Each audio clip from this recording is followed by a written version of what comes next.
책 마태복음 8장 23절에서 27절까지의 말씀.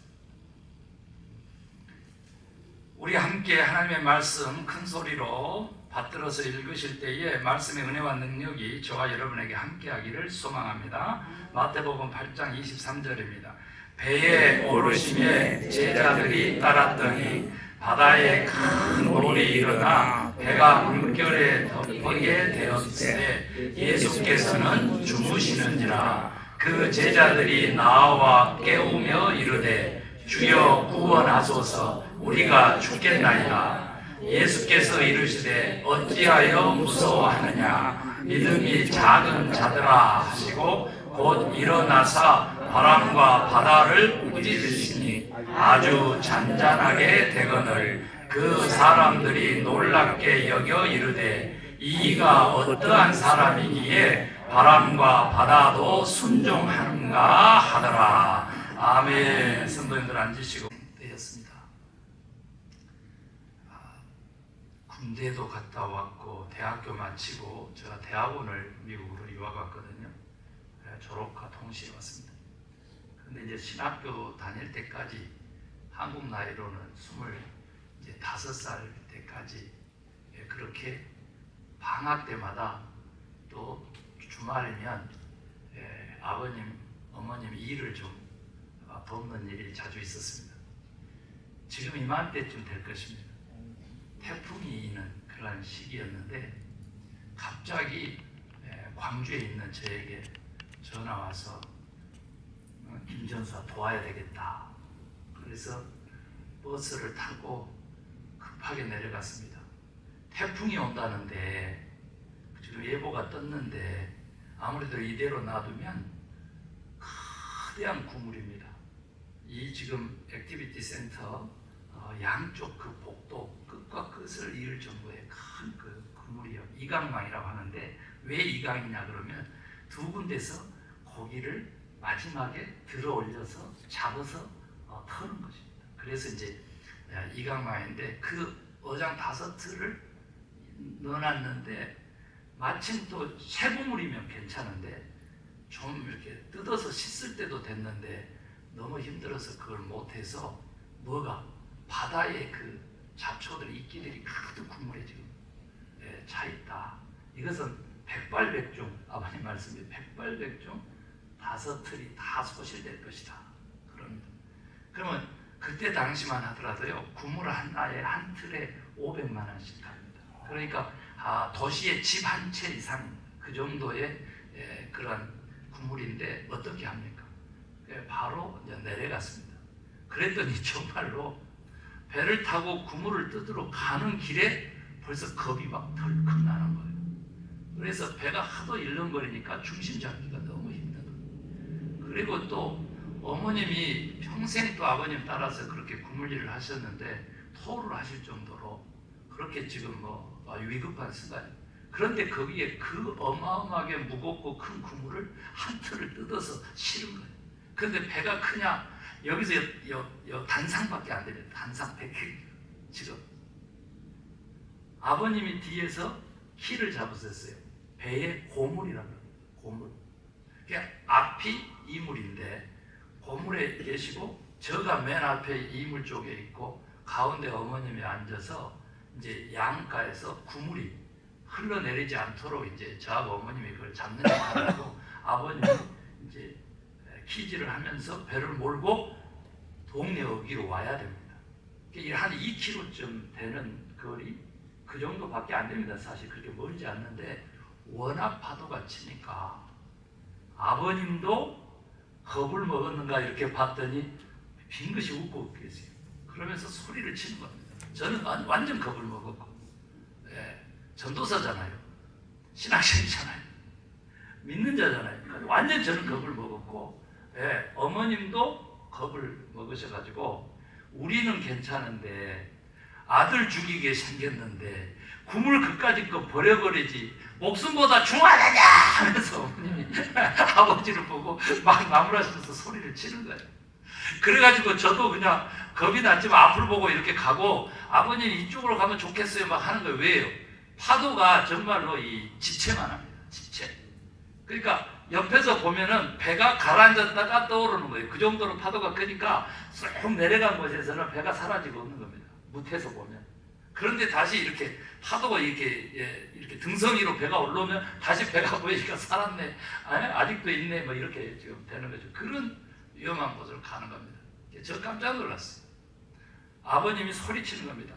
엄마가 막 뭐라고 욕을 하니까 아버님이 화가 나셔서 엄마한테 막 뭐라 그런 줄 알았어요, 저는. 그랬더니 그렇지 않고 꼭 저를 불러도요, 김자를 붙여요. 본인이 김씨라고. 굉장히 미국식이었나 봐. 김자 너사! 가만 앉아있어라. 움직이지 말고 꽉 잡아! 그러시더라고. 그래가지고, 왜냐면 제가 이쪽 저쪽 하니까, 이쪽 저쪽 하니까 그거 아무 필요 없다는 거죠. 그 무슨 뜻인가 하고 뒤로 돌아가지고 여기 이물에 있는 이렇게 밧줄 묶어진 그 기둥을 붙잡고 이래가지고 엄마하고 아버지를 보고 오는 거죠. 기도했겠어요, 안 했겠어요? 주야! 하는 겁니다. 저는 주야 하는 겁니다. 저는 주야 하는 거고. 왜냐면 파도를 보면 더 겁이 나니까 이제 뒤쪽을 보고 이라고 했는데, 아버님이 정신을 잃으셨나? 빙긋이 웃고 계시는데 왜 저러실까? 육지하고 점점 멀어지는 겁니다, 배가. 육지하고 멀어져. 제가 너무 깜짝 놀랐어요. 아버지! 육지하고 멀어져요! 또 이렇게 소리를 치는 겁니다. 그랬더니 아버님이 가만히 있어요. 가만히 있어요. 그러고 갔는데 어디요? 저 깊은 바다에서 큰 파도가 이렇게 일렁거리잖아요.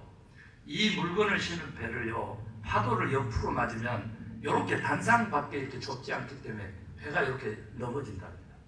그럼 어떻게 맞아야 돼요? 가로로 맞는 게 아니고 정면으로 맞아야 되는 거예요. 옆으로 맞으면 안 돼. 제가 이거 설교도 많이 하는데 옆으로 파도를 맞으면 안 돼. 정면으로 맞아야 돼. 그래서 십자가를 걷듯이, 파도가 일어나면 십자가를 걷듯이 정면을 향해서, 그 대한 바닥이라고 우리는 그렇게 얘기하는데 그 깊은 곳을 향해서 계속 운전을 하고 가시는 거예요. 그리고는 파도가 약간 잠잠하게 돼서 깊은 쪽으로 가면 더 파도가 큽니다. 가수로 오면은 더 잘게 쪼개져요. 이렇게. 그 대신 높아지죠. 근데 약간 큰 그런 파도가 밀려오는 그 순간에 아버님이 다시 180도로 이렇게 돌리는 것이죠. 배를. 그래서 이번에도 역시 세로로 뒤로 맞이하시면서 당신 고물 쪽으로 큰 파도에 떠밀려 오듯이 그냥 항구를 향해서 아버님이 이렇게 기지를 해서, 살았어요, 안 살았어요? 살았잖아요. 물어보나 말하는 말을 한다 이렇게 하는데 살았어요, 진짜. 저는 오늘 본문 말씀 읽고 묵상하고 준비하면서 그 생각이 떠오르는 거예요. 여러분, 갈릴리 호수입니다. 호수. 그런데 우리 바다라고도 부르죠. 크니까. 그런데 거기는 지난주에도 제가 이 말씀을 드렸는데, 큰 고기 낚을 때 왜 도대체 밤에만 낚아야 되고 왜 낮은 곳에서만 고기가 잡혔는지에 대해 설명을 했잖아요. 헐몬산에 녹지 않는 그 눈이 있었어요. 지금은 뭐 녹았다고 합니다만은 만년설에 있었는데 거기에 찬 기운이 항시 존재합니다. 그런데 아시다시피 요단강 동편 쪽이죠. 그러니까 갈릴리 남동 쪽에는 사막이잖아요. 그래서 뜨거운 열기에 공기가 있는 거예요.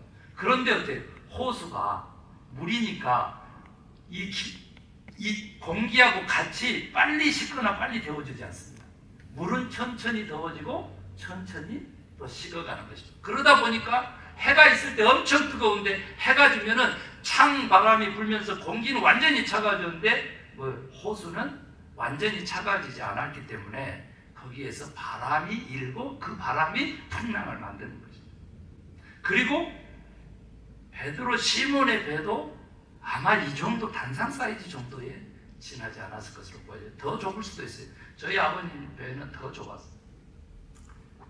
배에 탔습니다. 왜요? 산상수훈이 끝났는데도 불구하고 많은 사람들이 예수를 따랐습니다. 그래서 너무 피곤해서 건너편으로 가서 좀 쉬자 하고는 배를 가져오라 하고 배를 등대한 겁니다. 탔습니다. 그리고는 예수님은 곧바로 어디로 가셨다고? 배 뒤쪽 고물로 가서 거기서 주무신 것입니다. 그러니까 한참 가운데쯤 가니까 뭐가 일었다고요? 풍랑이 일었어요. 광풍이 일었어요. 그리고 막 물이 가득 차가지고 제자들이 막 물을 퍼내는데도 가라앉게 생기니까 그때서 생각난 거예요. 그때서 예수님이 계셨지. 하도 바라보고 배에 물 찬 것만 생각을 하다가 그래서 살아보려고 육신적으로 발버둥 치다가 갑자기 죽게 생겼으니까 그때 생각난 예수님을 바라봤더니 그 캄캄한 갈릴리 밤 호수에서 이렇게 보였겠어요. 그런데 번개가 하나 팡 쳐서 그 순간 봤더니 예수님께서는 벽에까지 베고 죽으셨다. 이게 뭐 누가복음하고 마가복음이요 똑같이 기록하고 있습니다. 그래서 우리가 공관복음이라고 그래. 같은 자료를 보고 마태도 마가도 누가도 썼다 그래야죠. 그런데 달라요. 그렇게 깨웠잖아요. 오늘 본문에 보면은요 예수님이 뭐랍니까? 제자들을 먼저 꾸짖으세요. 믿음이 작다고 합니다. 작다. 적다고 작다고 또 차이를 아신 분은 또 이게 왜 예수님이 이렇게 말씀하셨을까? 잠시 후에 묵상하고요. 작다 그랬어요. 그리고는 이제사 풍랑을 꾸짖습니다. 잠잠하라고. 그랬더니 풍랑이 어떻게 되세요? 잠잠하게 된 것이 즉 본문의 사도예요. 그런데 이제 마가, 누가는 어떻게 하면 누가는 이렇게 얘기해요. 믿음이 어디 있느냐 이렇게 믿음을 찾습니다. 그러니까 아예 마가는 어찌 이렇게 믿음이 없어 이렇게 얘기합니다. 그런데 마가는요 그냥 풍랑을 잔잔하게 먼저 해놓고 그 다음에 제자들 정신 차리게 해놓고 그 다음에 그때서 어찌 믿음이 없어요 이럽니다. 그런데 오늘 본문은 먼저 믿음이 적은 자들아 이렇게 하면서 저도 잠이 막 들었는데 사모라든지 아이들이 저를 깨우면 저도 엄청 신경질이 나더라고요. 짜증이 나. 예수님이 그러셨을까? 그런 생각도 좀 해보는데 그거 이상의 의미도 오늘 본문에 있으리라고 그렇게 보여져요. 여러분 보세요. 극명하게 두 그룹이라 그럴까요? 두 사람이 갈리게 되죠. 제자들은 지금 불안합니다. 표현대로 하면 죽게 되었다고 합니다. 그리고 뭐라고? 의심하는 거죠. 불신하는 겁니다. 믿음이 없다 그랬으니까. 믿음을 찾아볼 수가 없다고 했으니까. 그리고 믿음이 작다고 했으니까. 그렇습니다. 그런데 한편에 예수님은 어떻게? 평안합니다. 평안하다 못해가지고 꿀잠을 주무시고 계시는 그 풍랑에 이게 말이 됩니까?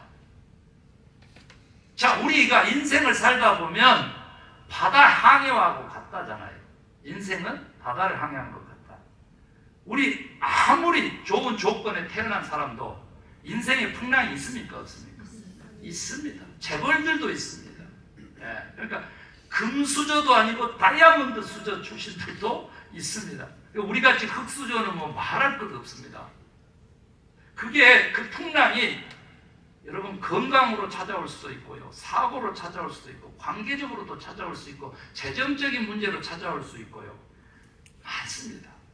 그럴 때 우리는 이 인생의 파고 이 풍랑을 어떻게 대할 것이냐 그거죠.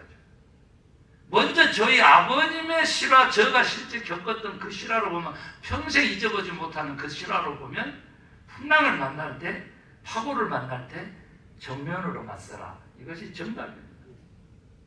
피해가려고 하는 순간 죽는다. 이런 얘기도 파묻히고 만다. 이런 얘기도 메시지에 있을 수 있겠죠. 그런데 오늘 이렇게 보면 여러분 문제가 되는 것은요. 주무신 예수님이 아니고 평안을 누리는 예수님이 아니고 죽게 되었다고 그렇게 주무시는 예수님을 깨운 제자들. 그것도 그 제자들의 믿음이 문제가 되는 거죠. 우리 모태신앙부터 하면은 여기에 93세 되신 분도 계시죠. 90년 넘게 예수를 믿어온 분도 계시죠. 그 믿음이라고 하는 것이 과연 무엇이냐? 저는 오늘 이 메시아의 시리즈 설교를 하기 전에 여러분 아시죠? 하나님이 우리를 믿으십니다. 우리가 하나님을 믿고 구원 얻는 그런 것이 아니라 하나님이 우리를 믿으신다. 어떻게? 구원한 이후의 삶에 대해서 하나님에게 영광을 돌리고 하나님의 기쁨이 될 줄로 그렇게 믿으신다. 거기에 위대한 믿음의 선진들의 시리즈 설교를 했었잖아요. 여러분 오늘도 우리에게 또 한 번 우리에게 생명을 준다는, 아니 영생을 준다는 그 믿음에 대해서 하나님은 한 번 더 생각해 봐라. 제자들은 왜 이렇게 믿음이 없었을까요? 작았을까요? 여러분, 적다 많다는요, 이 어마운트를 뜻합니다. 양을 뜻하죠. 작다 크다, 이것은 크기를 의미합니다. 그래서 우리가 기도의 분량 얘기는 하지만 또 믿음의 분량 얘기는 하지 않습니다. 양으로 따지지 않는다는 거예요. 그래서 믿음이 있느냐 없느냐, 이것도 중요한 시대인데, 지금은 참 믿음을 가지고 있느냐 없느냐도 너무 중요하고, 오늘 예수님이 바라는 것은 충만한 믿음이라는 거죠. 충만한 믿음. 그러니까 그런 풍랑을 만나도 두려움이라든지 공포라든지, 그리고 하나님의 주권과 예수님의 메시아성을 의심하지 않을 정도, 그 정도의 믿음을 우리 주님은 이 아침에 우리에게 요구하신다. 그러면 제자들은 왜 믿음이 작았을까요? 오늘 본문에 없는 건 냅두고 왜 작았을까요? 첫 번째 보면요, 메시아에 대한 메시아관이 달랐다. 지금 예수님은요, 우리가 부르는 구원자 예수님, 그 진짜 참 메시아는요, 이스라엘 그 백성들의 왕이 되는 게 아니죠. 광복절인데 이스라엘 나라가 로마의 식민지로 있고 외세에 너무 많은 침략을 받았으니까, 우리 대한민국처럼요, 그 나라의 왕권을 가지고 그 로마의 식민지로부터 독립시켜주는 다윗왕과 같은 그러한 메시아를 꿈꿨던 제자들에게 예수님은 그 정도 시시한 분이 아니시죠. 제자들이 의심했어요. 그가 누구간데? 3인칭으로 불러요. 또 다른 복음서, 이는 누구간데? 바다도 바람도 파도도 잠잠하는가? 다른 말로 또 써놨어요. 순종하는가? 이런 표현을 해놨어요. 제자들은요, 아직도 믿음이 없는 거예요. 예수님에 대해서 의심하는 거예요. 참된 메시아 상을 이제 찾아가는 거죠. 여러분의 메시아는 어떤 상을 가지고 있습니까? 나 병 안 걸리고, 병 걸려도 낫게 하시고, 그래서 건강케 하시고, 나 배고프지 아니하고, 아니, 다른 사람에게, 이웃에게 베풀면서 살아도 더욱더 풍성해지는 축복의 메시아, 물질적인 성공의 메시아.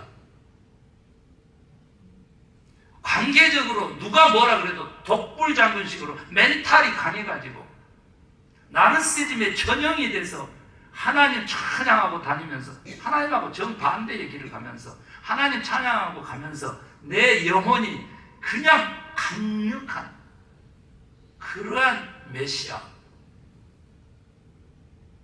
착각게 하는 능력을 가지신 메시아? 아니지.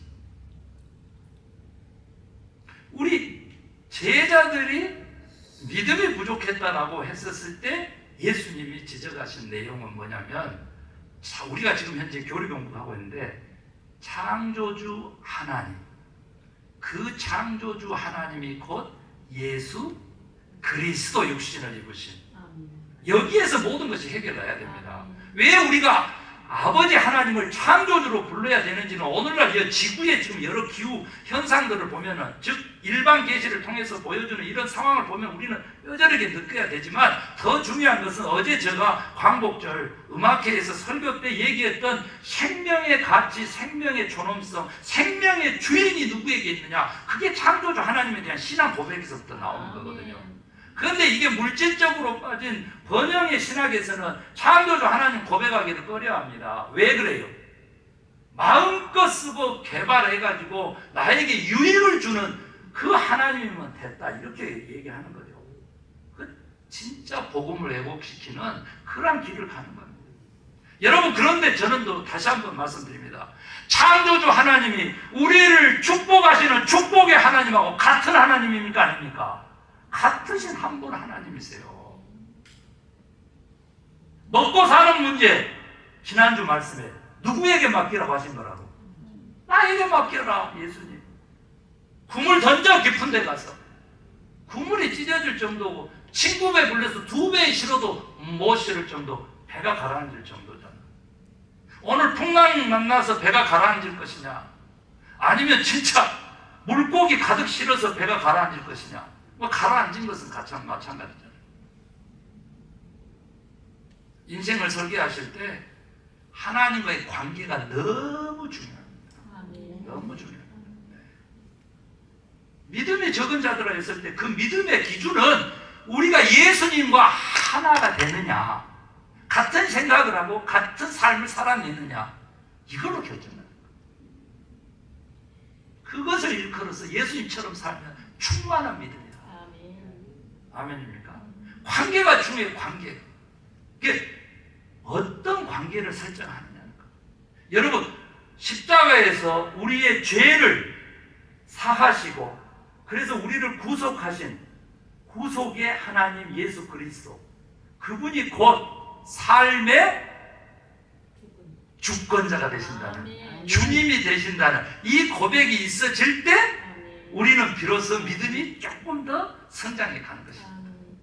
영적으로 언제나 용서하시고 나를 품어주시고 그래서 위로를 받고 다시 가서 죄 지어도 괜찮습니까? 깜짝 놀랐어요. 저도요 지금. 안 되잖아요. 다시 돌아와서 한 번 더 눈물을 흘리고 회개합니다 하고 예배 시간에 사죄의 기도 때 나 누구 권사님 미워했는데 용서해 주세요 하면은 그걸로 끝납니까? 회개는 뭐예요? 다시 미워하지 않는 것이죠. 미운 놈 떡 하나 더 준다고 진짜 갈비탕 사가지고 갖다 주는 것이죠.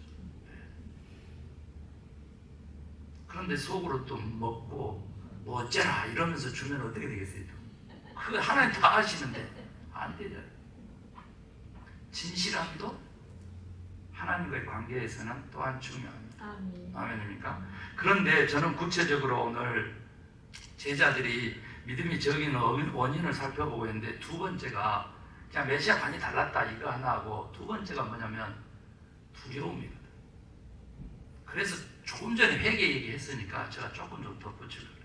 기독교에서 보편적으로요, 여러분 사탄의 존재, 마귀의 존재는요 우리 인간의 죄성과 연결된 존재로 보지 또 다른 신적인 존재로 보지 않습니다. 여러분 이것을 잘 깨닫고 믿으셔야 돼요. 예, 자칫 잘못을 한 신비주의, 은사주의로 가면은요 악한 신 마귀, 그 다음에 선한 신 하나님 이렇게 봅니다. 아닙니다. 마귀라든지 사탄이라고 하는 존재는 영적인 존재이긴 하나 신적인 존재가 아니라고 우리는 그 죄의 밑에 둬야 됩니다. 아멘입니까? 너무 중요합니다. 이거 너무 중요한 겁니다. 이게 지금 악한 영 뭐 이렇게 괜찮아요. 그것은. 그런데 악한 신, 하나님을 대적하는 악한 신적인 존재로 가져가면 우리는 실패하는 겁니다. 왜 실패하는지 제가 설명을 하면 바로 이겁니다.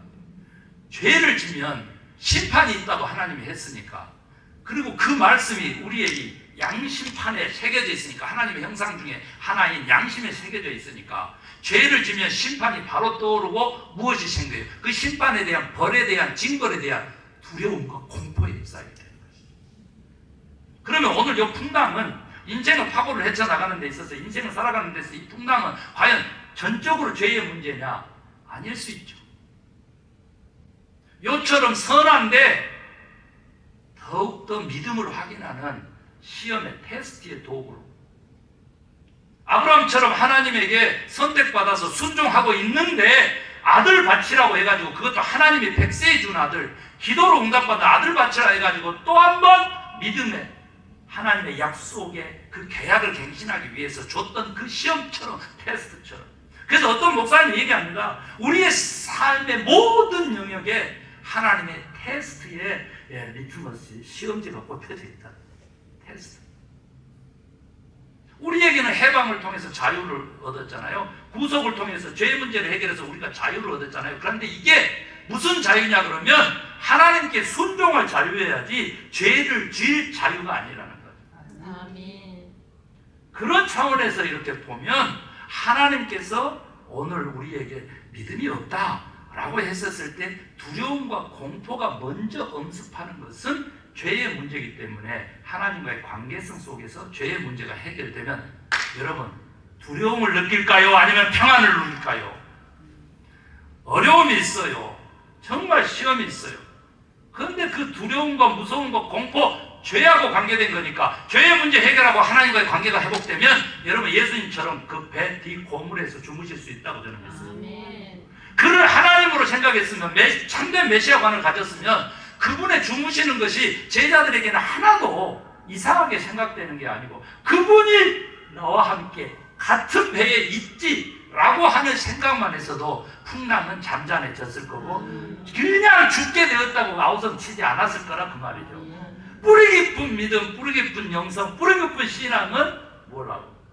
하나님과 예수님과 우리와 올바른 메시아 삶도 중요하지만 또한 관계도 너무 중요하다.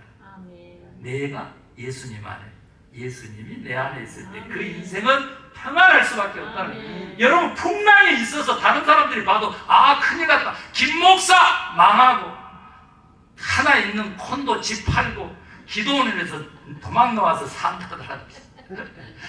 1년 동안 1년 동안 한국 나간 거 이렇게 한다더라 막 하면서 그래서 완전히 실패하고 돌아온 대한민국 선교 1년만 하면서 다른 사람들 보기에는 그래도 저는 주님과 함께하는 임마누엘의 그 믿음과 신앙이 있기 때문에 평안합니다. 그래서 웃을 수 있는 거죠.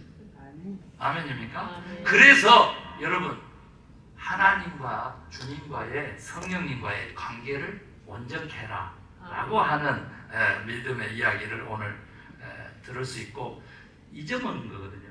선지자를 보내서 이스라엘 백성들이 하나님의 그 은혜와 역사와 능력과 하나님의 존재를 자꾸 잊어먹거든요. 육적인 존재니까. 그랬을 때 선지자들을 통해 가지고 이 기억력을 잊지 말으라고 기억력을 되돌이키는 역할이 선지자의 역할이에요. 그래서 어떻게 하라고? 주님의 품으로 다시 돌아오라고. 오늘도 주님이 여러분에게 그 말씀을 하신 줄로 믿습니다. 내 생각대로, 내 경험대로, 내 지식으로, 내가 가진 어떤 물건들 소유로 문제를 해결하려고 하지 말고 오늘 제자들처럼 그래도 마지막은 좋았어요. 마지막은 좋았어. 죽게 되었습니다. 우리를 구원해 주십시오. 마지막 좋았잖아. 그러듯이 마지막 이 제자들처럼 그렇게 주님만 찾으면 문제가 해결될 줄로 그렇게 믿습니다. 아멘. 자, 다음은요. 우리의 믿음 중에서 특별하게 더 풍성한 믿음 그리고 어쩔 때 이 믿음을 능력의 믿음으로 사용할 수 있는지에 대해서 좀 소개를 하고 오늘 말씀을 마치려고 합니다. 여러분 H 유전이라고 혹시 텍사스 살다 오신 분 계십니까? 우리 미국에서 가장 큰 유전이 텍사스에 있는 H 유전이라고 합니다. 왜 이름이 그런 이름이 붙었는지 좀 알아봤더니 원래 그 땅의 주인의 이름이 H. 그런데 그는 무엇을 하고 있었느냐? 낙농업을 하고 농사를 짓고 있었습니다. 큰 넓은 농장을 가지고.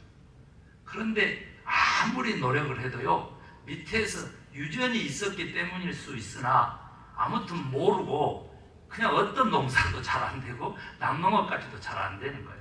너 속 키우는 일이죠.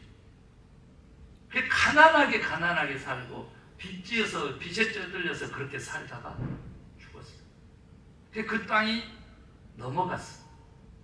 그래서 봤더니 정말 저는 깜짝 놀랐어요.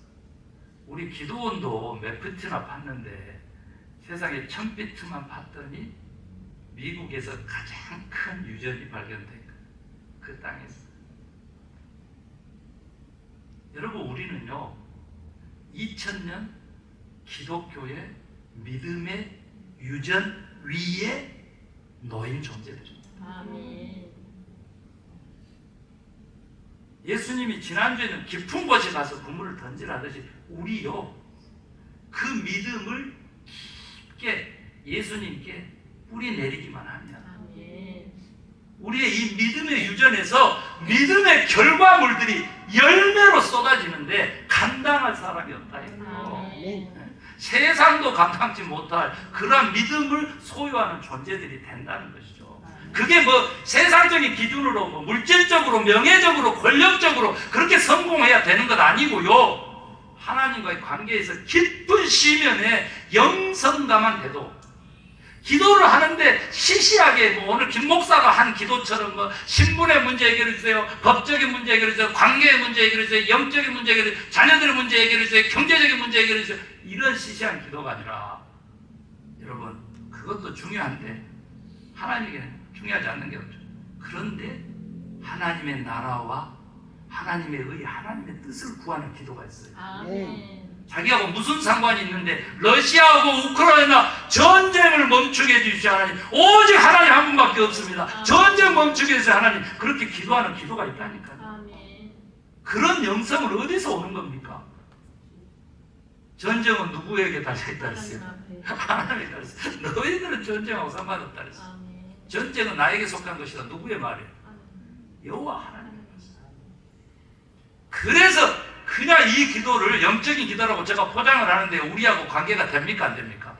됩니다. 빵값이 6배나 올랐으면 되는 거죠. 이게 우크라이나에 있는 밀값 때문에 빵값이 6배나 올랐으면 이것은 우리하고 상관이 되는 것입니다. 그래서 여러분 그 위대한 기도도 브루스 윌킨스 목사 야베스의 기도에서 뭐라 그랬어요?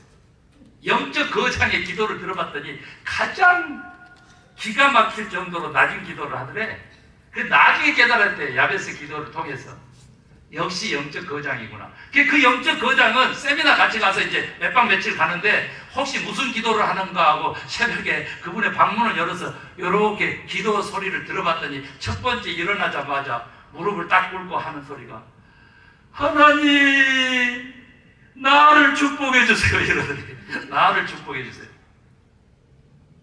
그래서 제라페는 너무 시시하다 그랬는데 들어봤더니 여러분 내가 바로 설 때 주변 사람들도 바로 선다는 거예요. 아멘. 우리 기독교인들이 먼저 바로 설 때 믿지 않는 사람들도 하나님을 찾게 되는 것입니다. 아무도 하나님을 본 사람이 없는데 우리가 서로 사랑하면 뭐라고?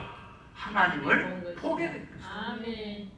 그 길을 갈 수 있도록 우리의 믿음의 유전들을 우리가 개발할 필요성이 있다는 것입니다. 여러분 의심하지 마십시오. 불신은 의심에서 생기는 것입니다. 불안도 공포도 두려움도 의심에서 생기는 것입니다. 제가요 우리 사모하고 있었던 주중에 있었던 얘기를 좀 할게요. 저 차가 주저앉아가지고 안 올라와요.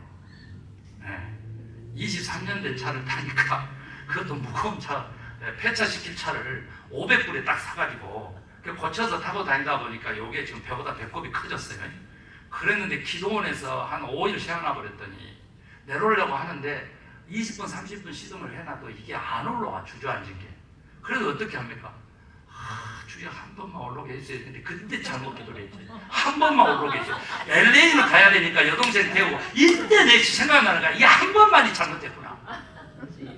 그렇게 와가지고 다음날 지금 급하게 교회도 와야 되고 또 아시다시피 또 임마누엘 대학도 가야 되고 그래 약속이 있어서 가려고 시동을 켰는데 다시 올라올 줄 알았더니 안 올라와.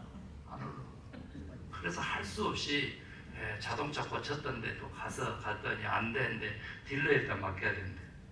그래서 딜러에다 갖다 맡기고 얼마나 나올까요? 그랬더니 280불쯤 나올 것 같다 그러는데 언제쯤 될까요? 그랬더니 급한데 차가 없어서 그랬더니 일주일 기다리라고 그래요. 일주일. 그 전에 주저앉아가지고 얼마 만에 찾아온지 아십니까? 한 달 만에 찾아왔습니다. 한 달 만에. 이번에 일주일이니까 너무 이제 감사해서 돌아섰는데 사모가 이제 차 하나 가지고 지금 막 금요일, 토요일, 오늘 주일까지 움직이려고 바쁘잖아요. 그러니까 사모가 목사님 웬만하면 우리도 저소득 좀 혜택 받아가지고 차 한 대 뽑읍시다. 그래가지고 이제 차를 보러 간 거 아니에요. 차를 보러 간 거예요. 2차, 저차 보는데 저는 이제 그래도 전기차는 불안하고 하이브리드 쪽으로 이렇게 가자. 이제 이렇게 돼가지고 우리 동생 차 샀던 바로 그곳에 가가지고 그 에이전트를 찾으니까 지금 타주로 가고 있는데 하필 또 그 양반도 텍사스로 가버렸어.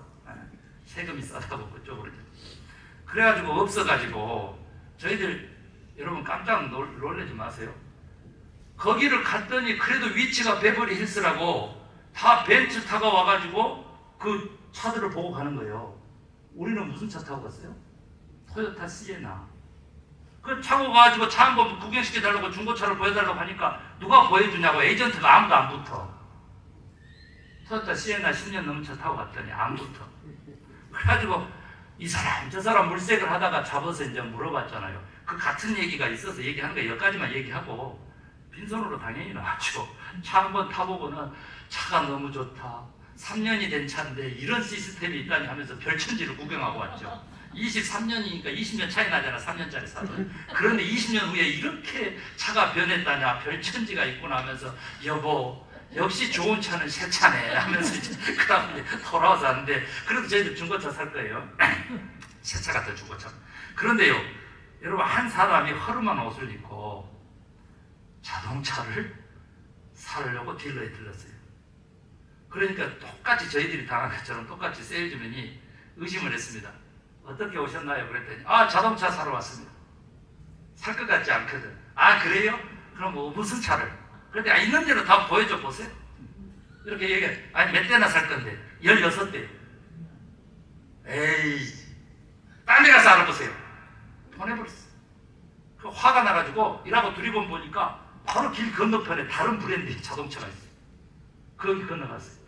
거기 갔더니 거기 세일즈맨은 한가게 맞이하는 거야. 어서 오시라고. 무슨 차? 있는 대로 한번 봅시다. 봤어요. 여러분, 몇 대 끌고 나왔을까요? 16대 끌고 나왔어. 그 세일즈맨하고 지금 이 세일즈맨하고 인생이 달라진 거예요. 인생이. 왜 그랬는가? 그걸 봤더니 이 사람이 누구냐 그랬더니 고기 잡는 어부요. 그런데 대박이 난 거야. 대박이. 그런데 그 배에 탔던 선원이 몇 명이었겠어요? 자기 포함해가지고 16명. 이제는 배 말고 차 한번 타보자. 우리 대박 났지 않냐. 차 사러 간 거예요. 여러분, 의심하지 마세요. 사람은 거칠 거죠. 사람은 것을 봐.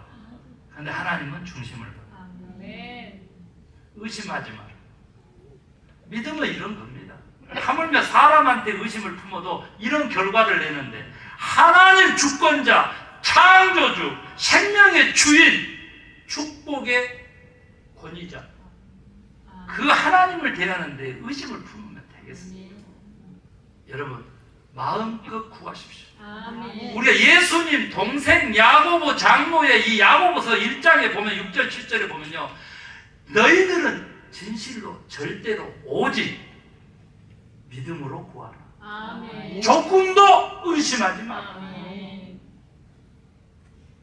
기도할 때 믿음 필요합니다. 여러분, 축복을 원할 때 믿음 필요하죠. 병 고칠 때도 믿음 필요합니다. 다 낫습니다. 제가 조엘 오스텐 목사의 어머니 제가 얘기 많이 하잖아요. 그분의 성경 구절 100구절 뽑아가지고 저는 막 다 배포하고 그랬잖아요. 기억나세요? 치유의 영성 얘기하면서 6개월 산다는데 안 죽고 25년 살았잖아요. 어찌 그런 일이 있을까 이렇게 생각하는데요, 있습니다. 말씀만 아침마다 크게 내가 100구절 낭송하면 내 지금 6개월 생명이 길어지리라. 성서에도 나와 안 나와? 히스기야 왕 몇 년 더 살았어요? 15년 더 살았습니다. 누구 얘기 듣고? 이사야 선지자의 선포되는 말씀 하나 듣고 그랬어요. 오늘 이 시간에도 이 선포되는 말씀을 믿으실진데 여러분, 의심하지 않으면 반드시 이루어지는 것입니다. 기도하십시오. 기도 응답 받기를 원하면 그렇게 믿고 구하시라고. 성경에는 어떻게 구하되 어떻게 하라 그랬어요? 입을 크게 열라.